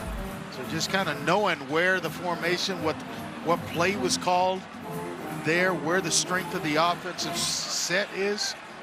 So you got a place to go. There's nobody on the backside other than a blocker and Caleb Smith. Desmond Alexander, who had the first pressure there. Third down now for the Hokies, and a false start. The snap was an odd one. False start. Number 60, offense. 5-yard penalty. Third down. Jancy, the right tackle. Just got down here, but now they're making it tough on themselves. And I think it's 4-down territory when you're down, obviously 28-0. Gotta be, right? Yeah, you get inside the 5, now you're still inside the 10-yard line. You got to go for it. Blackshear back in. 3rd and goal. Burmeister near side, incomplete off the hands of Caleb Smith. But a marker does come in against Damari Mathis. And they're going to get another lifeline with an interference called against Mathis. Pass interference, number 21, defense. By rules, the ball replaces the 2-yard line. That's 4 more downs, and just kind of grabbed a hold of the outside portion of the arms of Smith. Smith still should have caught the football. Well thrown ball by Burmeister. We've seen it all game long. The drops starting to stack up, but that one right between the 8 and the 0. Then they score from the 2. Blackshear, the tailback. Burmeister to throw toward the corner, and beautiful grab by Robinson. Oh, he hauled it in from down on the deck for the touchdown with a flag in. Looked like one hand that he reels it in with. It's a heck of a catch. And I think it's going to stand. Pass interference, defense, number 25. The penalty's declined. Result of the play is a touchdown. A.J. Woods, the other corners working against Robinson. Just one hand. Bring that baby in with one hand. A couple of great catches in this game. That's insane what he just did right there. Catch by Jared Wayne earlier, and then that one. See a couple of highlights tonight. Robinson, former high school quarterback who really took to the wide receiver position very quickly. As the extra point is through, Virginia Tech trying to mount a comeback and hope the defense can make a big play. Does fall to North Carolina, and they were trailing at last check 31-17, but driving. Everybody else would have 2 losses except the loser of this game. So if you win this game, you got a big lead. Yeah, make it tough for anybody else to get back in it. But I don't know that he was going to catch this Pitt team. A lot of time here in this one, but they are tough. Barton on the return. And he gets to the 24. By the way, while we were away, they were checking on Arizona State. He is a really tough customer playing quarterback for the Sun Devils. Pickett on the run. It's knocked away by Chapman. Picking on him again against Taysier Mack. Connor was there as well, right behind him. That's why you got to have thick skin to play corner and a short memory, because wherever Chapman is lined up, and he was not in his normal spot of right corner or to the defense's left, they moved him over, and the ball still found its way to his area of the field. Now they have Mack and Chapman from the same location. This is Mack, and it's behind him and dropped. 3rd down for Pitt. I don't know. Usually don't see that from Kenny Pickett. That's almost a gimme to Mack. I'm not sure if he had a throwing lane or had to kind of figure out a way to get it out of there to Mack. He's so accurate with the ball that you don't see plays like that on his film. Kenny Pickett, who came in for Ben DiNucci here at Virginia Tech back in 2018, leading 28-7. They double Garbutt. He can't get there.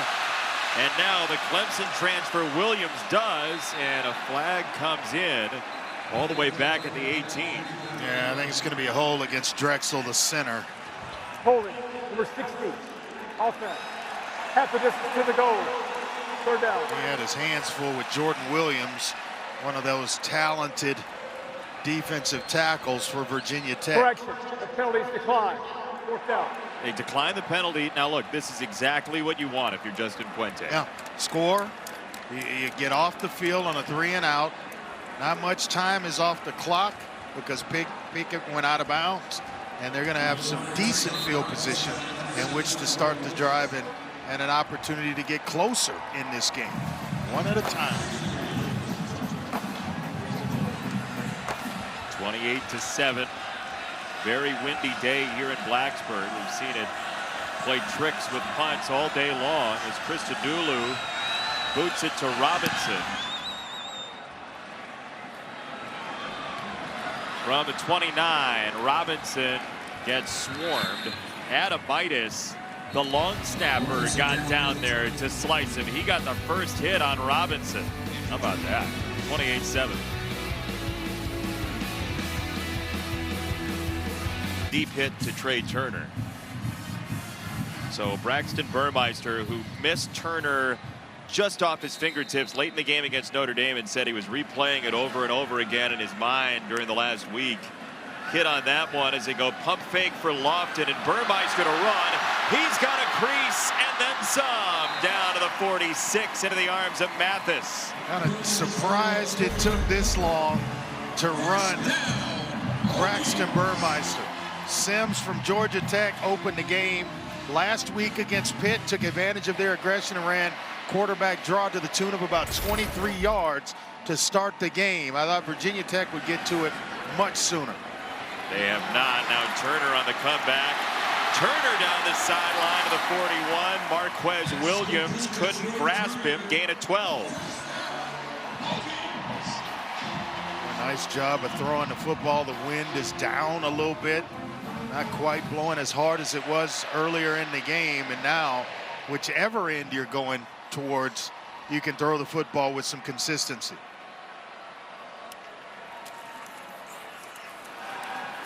Burmeister lets it rip again. Far side, dropped again. Another drop for the Hokies. Lofton, the freshman, and downstairs to Cart. Second quarter, we saw Keyshawn Camp, starting defensive tackle for Pitt, leave the field. He went into the locker room. He's in street clothes. He's done for the day. Look for Tyler Bentley, 92 in white, to step up. This is a deep defensive line. You don't want to lose a guy like Keyshawn Camp, but they are loaded in terms of depth. They'll run plenty of guys at you. Yeah, David Green, Devin Danielson, Bentley, as you mentioned, DeAndre Jules, they are loaded at that tackle spot. Blackshear drops the shoulder here on a second down run. It'll be third down coming up for Virginia Tech and manageable from the 37. Mixture of run and pass here by Justin Fuente and Brad Cornelson. Big down here to pick up the third down to keep this drive alive and keep their chances alive. This would be a go for it situation, you'd imagine, if it was, say, 4th and 5. I like the slot in with freshman Lofton. They clear him and go to the sideline. Robinson incomplete. They had what they wanted at pre-snap with Lofton matched against Patrician in the slot. And then they move him away from it to get the isolated one-on-one. And I think it was just Robinson mistiming his jump. Ball was thrown well. He just mistimed it. They are going to go for it on 4th down. 4th and 5, Virginia Tech, a must-have here.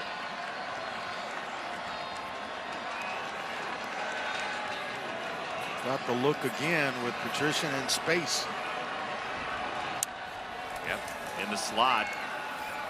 Looking toward Robinson and incomplete. It was Robinson against Mathis, just wide from Burmeister. So Virginia Tech had an opportunity there and gave it right back.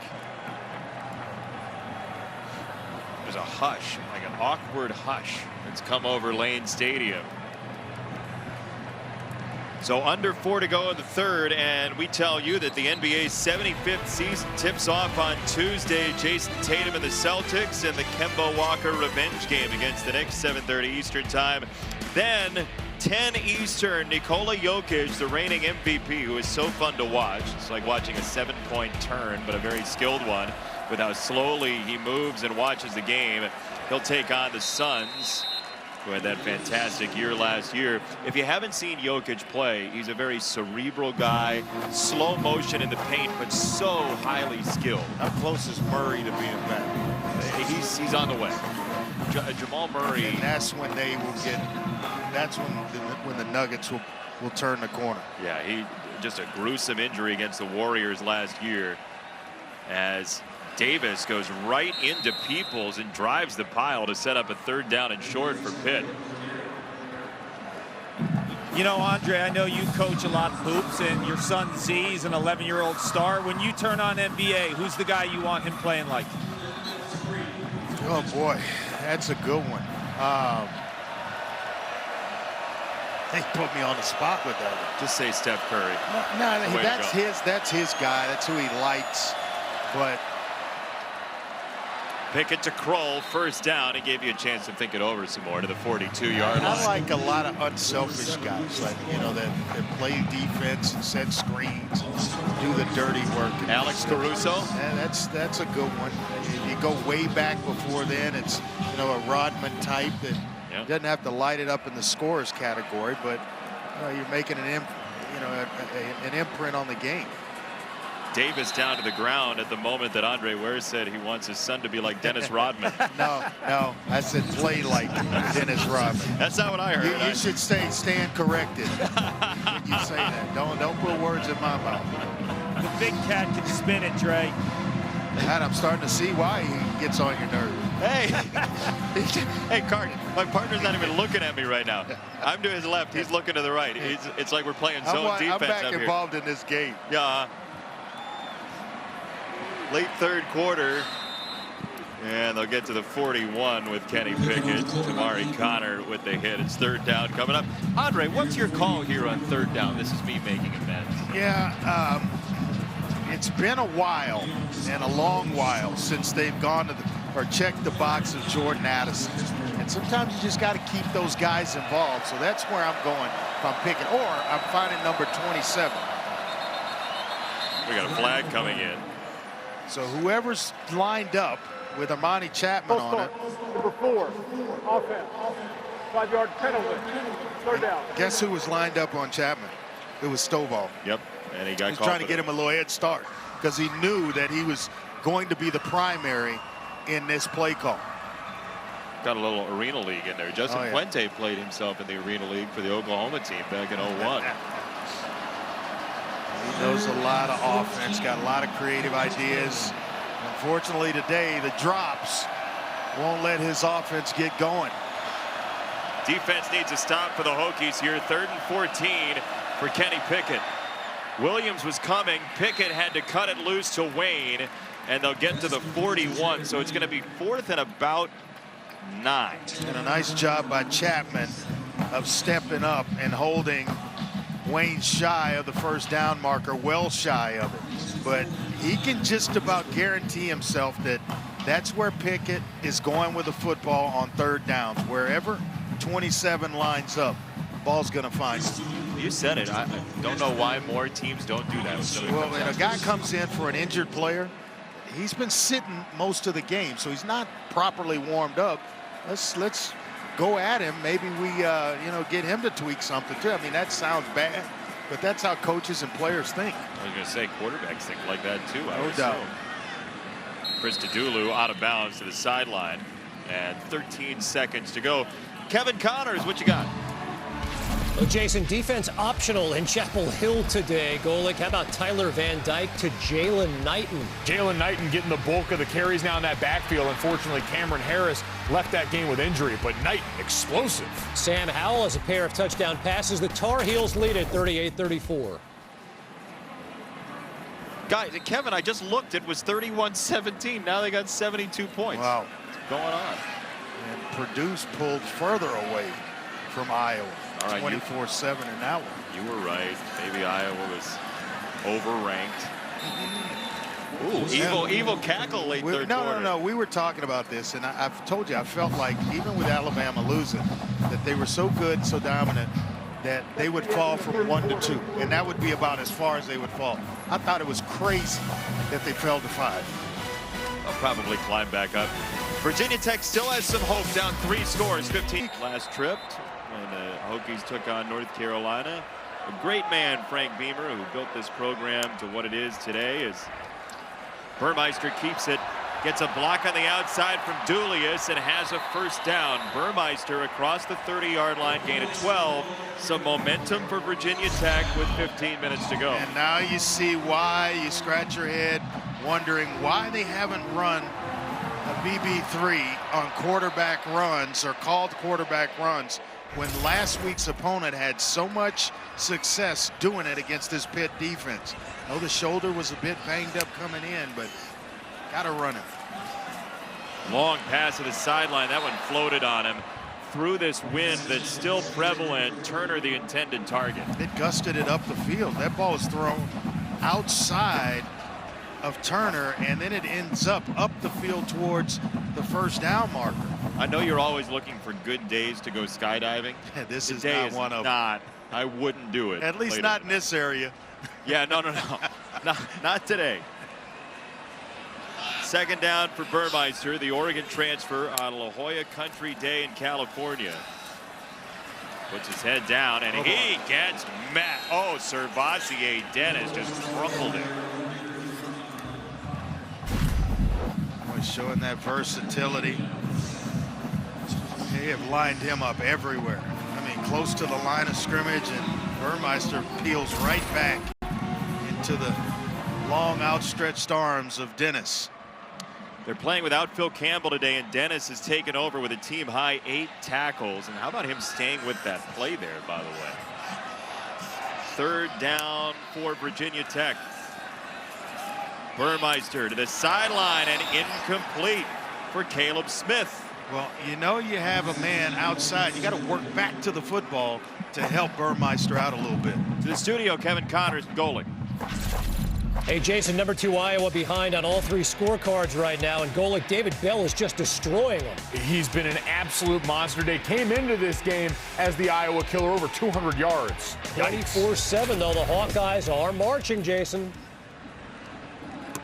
They're marching. See, Andre, they're the number 2 team in the country. You got a lot of marching to do. They do have some marching. To catch up. That's right. They got to march 2 or 3 times. Injured player on the sideline. Looks like Caleb Smith from Virginia Tech. We'll step aside. Hokies down 21.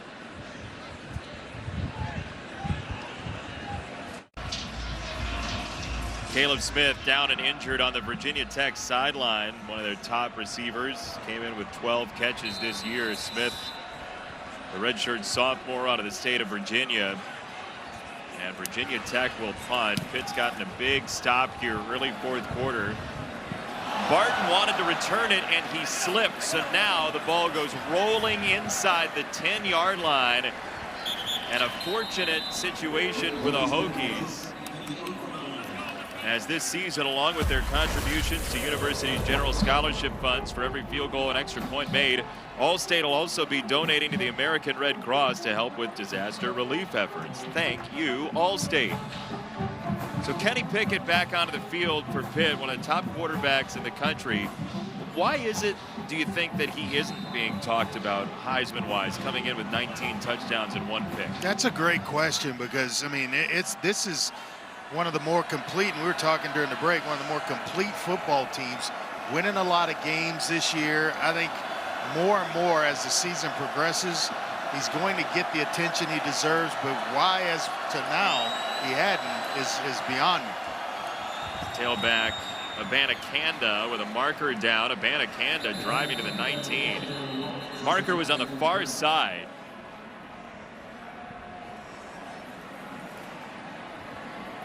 Illegal formation of more than 4 players in the backfield. Offense. Half the distance to the goal. First down. They brought Addison in motion, and then Addison lined up where he was officially in the backfield. But, you know, to your question, a lot of guys, a lot of teams in the ACC know all about Kenny Pickett. Oh, yeah. 45 starts now under his belt, and can move around, can scramble, can move well within the pocket. He's got great size at about 6'4", 220. And can make every single throw. He had 404 yards against Virginia Tech last year.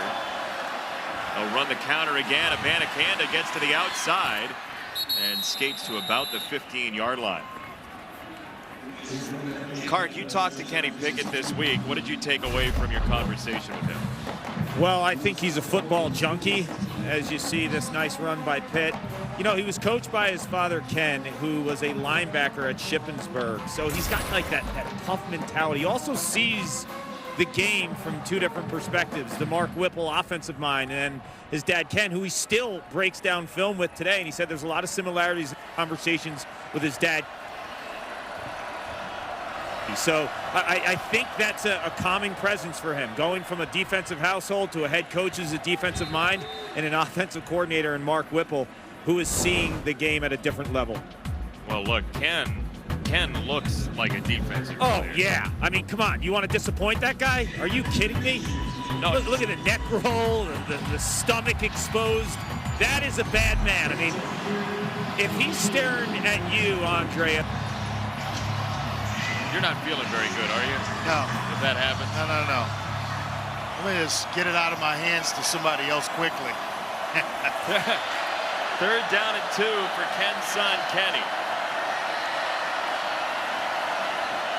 That was Addison in motion. He goes that way, and Addison does have his 5th grab. Out of the spin, he's across the 25 and a 1st down. That's the first time that he's been targeted in quite some time. Came into the game and on the 2nd drive had a couple of targets there, and since just 2 receptions, but finally getting back to Jordan Addison. You know, it's not going to be easy for him, Andre. It won't be easy, but he might be the most famous person out of Frederick, Maryland. Once he's done with his football career, he'd have to beat out the guy who wrote the lyrics to the Star Spangled Banner, though, Francis Scott Key. It's a tall order. Pretty tough.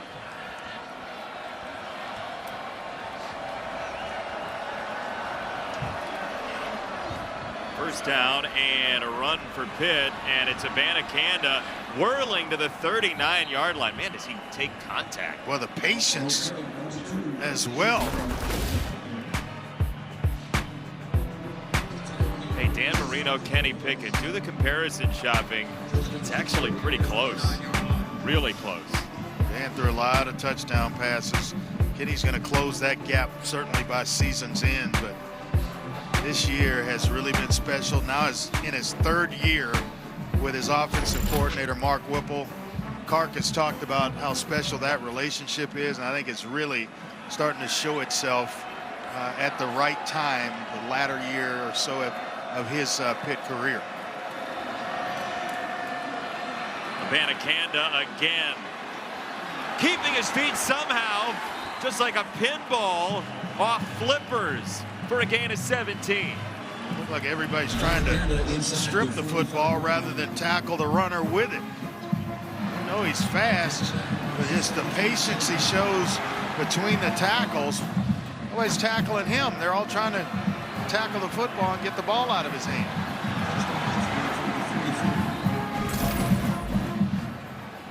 Even Tay Daly, the last guy, is trying to rip it. So Abanikanda to the sideline. Davis back in.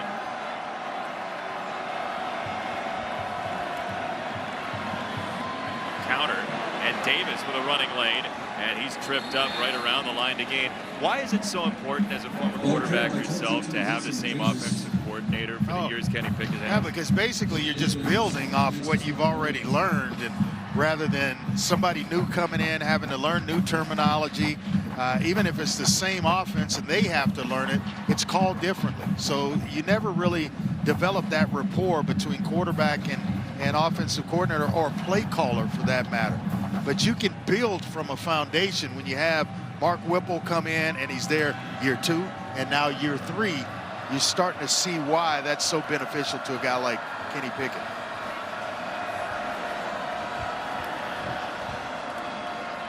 Davis bounce back, and Kark, what you got?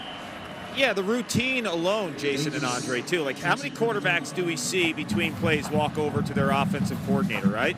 I mean, that takes some rhythm. That takes some getting used to in terms of just your cadence and your delivery to the rest of the team in terms of how you relay the play call from the offensive coordinator to the play itself. And it's a unique situation. I mean, Andre, how often do we see this? Not often. And I'll tell you another thing, just to add a layer onto it, he can go back mid-game with Kenny Pickett and say, hey, you remember how we ran this play, and it could have been in year 1 against this team. Well, they have that rapport. He's going to remember it, and the play gets executed. Well, it looks like he's going to be a little bit short here, Abanikanda. But that's a portion of the relationship that's special as well. And then the trust. That if I'm seeing something as a quarterback, you have the trust in me to let me get to it in game. That's when you're really playing with everything you have rather than one hand tied behind your back. When you see every Saturday a guy's got to look over to the sideline and the coach is calling it or relaying it in rather than, hey, you take it, go with what you see. And he does that. Pickett, it is very close. Let's see. The near side official, I think he got it, is right around the 34. It is a first down. You're right. Good call. Yeah, to your point, you're basically saying, if I've got this right, you're basically saying you're not wondering if it's okay to do this. Yeah. You just do it. Sometimes when I developed that chemistry with John Jenkins, he would be in the middle of calling a play, and I could just kind of pump my hand at him. Hey, let me have this one. I got it, and he'll just give me, go ahead, you got it. And we'd call the play or at the line of scrimmage and go with it. That's a trust that is. It takes years and years to develop it. But once you have it, then you become a special offense to the tune of what Pitt is doing this year. 52 points a game, 554 yards of total offense. They're excellent on 3rd and 4th down at 46% and 70% respectively. That takes a while to develop that kind of chemistry. I will say Virginia Tech is helping your yardage records at Houston. It's the scoring one as well. Yeah, keeping that score down today. He told me the other day, Mark Whipple. He said, if I know that, now that I know it, I'm going to shoot for it. You know, 28 is going to be enough today. It looks like, with the way the Pitt defense has played. And credit to Pitt's defense. They have played out of their minds today. Well, as Clark and I were talking about during the break, I mean, it may be one of the more balanced teams on both sides in all three phases: offense, defense, and special teams. And I would throw Wake Forest in there as well, having every component of the entire team taken care of, depth on both sides and experience to go along with it. This is a good football team we've had a chance to see this afternoon. And they still, as we said, they have an 8% chance of making the college football playoff entering today, according to FPI. You wonder where they would have been if not for a game where the defense broke down against Western Michigan when they lost in the 40s. We'll step aside. The quarterback for Pitt, his name was Dan Marino, and I fell in love with those jerseys right then and there. And when they changed to the navy and gold, no, don't do it. They're back. Clark's been mad about that all week long. He loves those the current look so much, and I agree. It's very classy. Abanikanda has had a tremendous day for Pitt. He gets run down at the 21-yard line by Daly. And only because Daly had an angle on him. But that's the 11th run of this current drive. 12 plays in the drive. They've only thrown the ball once. It's just been the offensive line, and let's turn things over to the big fella and Abanikanda, Davis in the backfield. And they've been able to go right down the field here and really churn out and kill some clock in the process. Abanikanda had a sit down with Andre Powell, the running backs coach, after last season, and they had to talk about paying attention to detail and why it's important. And Abanikanda has found himself in the lineup more, and you see the improvement with over 130 yards this afternoon. Barno the stop there, and look, we got a lot going on still in college football later on tonight. Alabama on the road. 12 game. I do. Going into Utah, no doubt. I like Ole Miss, Tennessee. I think that's going to be a fun one tonight from Neyland Stadium. False start coming. A lot surrounding that game. Full start. With the coaching search that wasn't and was, and check it out. The 7-6 year that led to USC. Yeah, that's going to be one of those where something's going to happen. Any chance that if Tennessee wins that game, they rush the field? Yes. Pretty good chance. Absolutely. I believe. Yeah.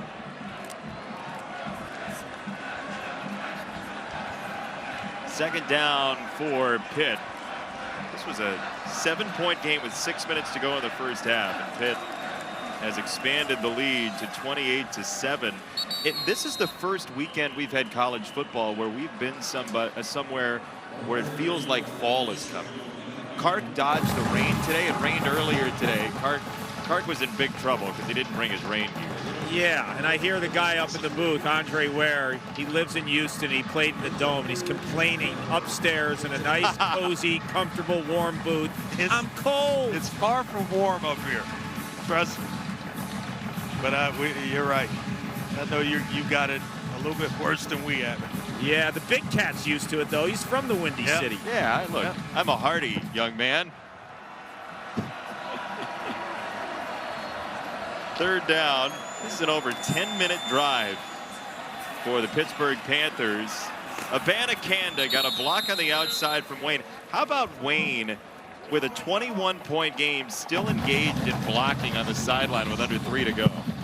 You got to do the unselfish work, the dirty work sometimes. And Jared Wayne, and actually all the receivers do a nice job of blocking out on the edges. They take care of one another when it's screen passes, and certainly when they're running the football with Abanikanda and Davis. If those guys are going to turn the corner and get positive plays, you got to have blocks on the outside. They do a great job of it. Andre, this drive started at 13:28 to go.